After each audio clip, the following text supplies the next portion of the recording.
ഇടി നിനക്ക് എന്റെ ഗേൾഫ്രണ്ട് ആയിക്കൂടെ? നിനക്കെന്തോ ഭ്രാന്താണോ? എന്തേ? നിന്റെ സ്റ്റാൻഡേർഡ് നോക്ക്, എന്റെ സ്റ്റാൻഡേർഡ് നോക്ക്.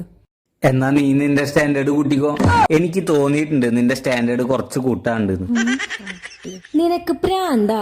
നമ്മൾ രണ്ടുപേരും ഇപ്പോഴും സ്വന്തം കാലിൽ നിൽക്കാറായിട്ടില്ല. നിനക്കും ജോലിയില്ല, എനിക്കും ജോലിയില്ല. എന്നാ നീ ജോലിക്ക് പോ, നല്ലൊരു കമ്പനിയിൽ ഇന്റർവ്യൂവിന് പോ.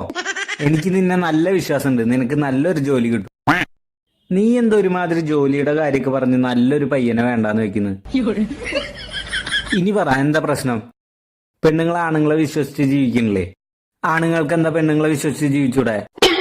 നമുക്ക് ഈ സിസ്റ്റം ഒക്കെ മാറ്റണം. എനിക്ക് നിന്നെ നല്ല വിശ്വാസമുണ്ട്. നമ്മൾ രണ്ടുപേരും കൂടെ നിന്റെ പേര് ഉയരത്തിലെത്തിക്കും. എനിക്ക് നിന്റെ ഗേൾഫ്രണ്ട് ആയിരിക്കാനൊന്നും പറ്റില്ല. എടി അതിന് മാത്രം എന്ത് കുറവാ നിനക്കുള്ളത്? എന്ത് കുറവാ നിനക്കുള്ളത്?